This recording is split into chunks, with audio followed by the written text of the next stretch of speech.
UGC और atrocity act को लेकर देश भर में एक वर्ग ऐसा है जो नाराजगी जता रहा है। हम इस समय जयपुर राजधानी के अंदर हैं और यहाँ पर शहीद स्मारक के ऊपर कई बड़ी संख्या में लोग यहाँ पर अलग अलग वर्ग के लोग पहुँचे हैं और समता आंदोलन समिति के बैनर तले ये सुंदरकांड पाठ किया गया। उसके बाद यहाँ पर यूजीसी और एट्रोसिटी एक्ट गो बैक के नारे यहाँ पर लगाए जा रहे हैं। सबसे पहले तो आपसे जानना चाहेंगे कि क्या नाराजगी है, किस चीज़ को लेकर आज आप लोग यहाँ पर काली पट्टी बांधकर विरोध दर्ज करा रहे हैं? जनवरी में जो समानता के नाम पे यूजीसी रेगुलेशन आया है, नाम तो दिया समानता शिक्षा संस्थाओं में, और वो घोर विभेदकारी है।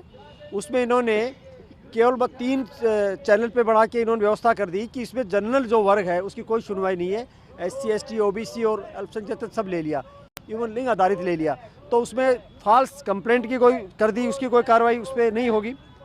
दूसरी बात, यदि वो जांच वाले वही, वहाँ सज़ा देने वाले वही, और उसके बाद यदि वो रिकमेंड कर दे तो एट्रोसिटी एक्ट भी लग जाएगा और इंडियन पिनल कोड भी लग जाएगा या भारतीय दंड संहिता भी लग जाएगी।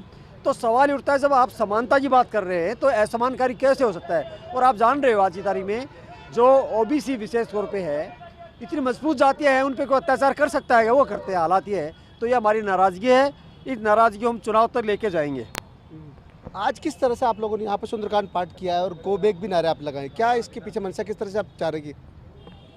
केंद्र सरकार की ऐसी नीतियाँ आ रही है जो इस देश को रसातल में ले जा रही है। आपने अखबारों में पढ़ा -40% लाने वाला जब डॉक्टर बनेगा तो इस देश का क्या हाल होगा। 10% लाने वाला अगर शिक्षक बनेगा, कॉलेज में व्याख्याता बनेगा, तो आने वाली पीढ़ी का क्या होगा। ये सरकार अंधी है।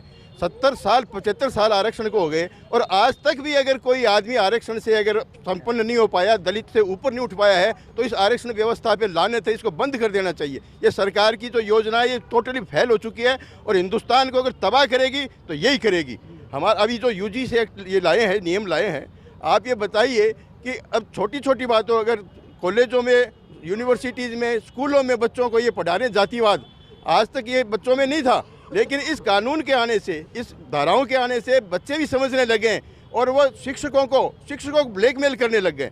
सीधे सीधे कह रहे मेरे को इतने नंबर देना, मेरे को फेल करेगा तो ये कर दूंगा, तेरे ऊपर एट्रोसिटी लगा दूंगा। तो ये देखिए, और मोदी सरकार एक तरफ तो हिंदुत्व के बड़े बड़े सेमिनार कर रही है, बड़े बड़े आयोजन कर रही है, और एक तरफ हिंदुओं में खाइयाँ पैदा कर रही है। इसलिए हमने ये आयोजन किया है और केंद्र सरकार को हम चेतावनी देते हैं कि अगर समय रहते इसको नहीं किया तो इसका चुनाव में उनको परिणाम भुगतना पड़ेगा। तो ये विरोध है यहाँ पर, वैसे आपको क्या लगता है, क्या दुष्प्रभाव इसके सामने आएंगे? ये यूजीसी एक्ट हमारे देश के लिए बहुत ज़्यादा विनाशकारी है। एक्चुअली क्या आज तक अपन देखें तो अभी तक किसी की मांग भी नहीं हुई थी, देश में किसी ने मांग नहीं किया था कि यूजीसी एक्ट आए, लेकिन ये सरकार जो है ये इसका सिंपल सी नीति है, राजनीतिक जोड़ घटाव, राजनीतिक गुना भाग देखती है, चाहे देश रसातल में चला जाए। इतिहास की ओर जाएं तो सबसे पहले भारत के 2 टुकड़े क्यों हुए थे? क्योंकि राजनीतिकों ने विभाजनकारी चीज़ें पैदा की थी, हिंदू मुसलमान के नाम पे देश के टुकड़े हुए। फिर बांग्लादेश कैसे बना? वापस बांग्लादेश एक जातिगत विभाजन, जातिगत नहीं, वो एक भाषाई विवाद के कारण 2 देश बना। अब ये नेता लोगों ने चालू कर दिया भारत देश के अंदर एक जातिगत आधार पे विभिन्न प्रकार का बंटवारा करना चाहते हैं। ये क्या चाहते हैं? क्या हमारे मासूम प्यारे प्यारे बच्चे, चाहे वो OBC के हों, चाहे SC ST के हों, चाहे जनरल क्लास के हों, ये जाकर के यूनिवर्सिटी में, कॉलेजेज में जाकर के ये इस तरह की मानसिकता पैदा करें, एक दूसरे से नफरत की मानसिकता पैदा करें? सरकार को ये इस तरह का कानून लाने के पहले तो ये सोचना चाहिए, सबसे अच्छा है कि अलग अलग यूनिवर्सिटी, अलग अलग कॉलेज खोल दो, जनरल का अलग इस कॉलेज खोल दो, SC ST का अलग खोल दो, हम पढ़ाने वाले भी वही रहेंगे, OBC का भी अलग कर दो सारे, ना तो वो सब बड़े बड़े प्यार से रहेंगे। ये देश को क्या चाहते हैं? अगलिस्तान और पिछड़िस्तान बनाना चाहते हैं। और ये पिछड़िस्तान भी कितना पिछड़े, तो 400-500 जातियां होती हैं, क्या उनके 400-500 टुकड़े करोगे क्या देश के?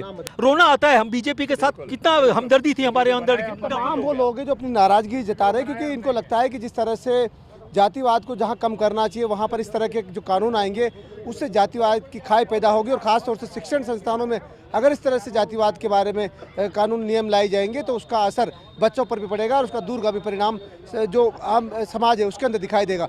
इन्होंने साफ सरकार को चेताया कि अगर सरकार ने समय रहते इस कानून को वापस नहीं लिया तो आने वाले चुनाव में सरकार को उसका खामियाजा उठाना पड़ेगा। सहयोगी विजेंद्र के साथ जसवंत सिंह, ETV भारत। जयपुर।